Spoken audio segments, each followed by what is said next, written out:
নমস্কার সকলকে সুপ্রভাত। জয় মা তারা, জয় গুরু বামদেব। আজ আপনাদেরকে বলবো জন্মাষ্টমীর কিছু টোটকা। সামনেই আমাদের জন্মাষ্টমী, সোমবার। করুন এই বিশেষ কয়টি উপায়, দেখুন ম্যাজিকের মতন ফল পাবেন। 1 নম্বর,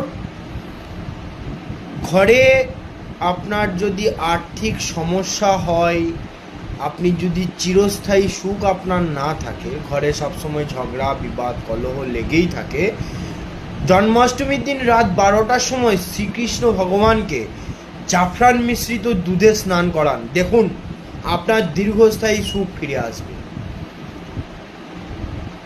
দ্বিতীয়,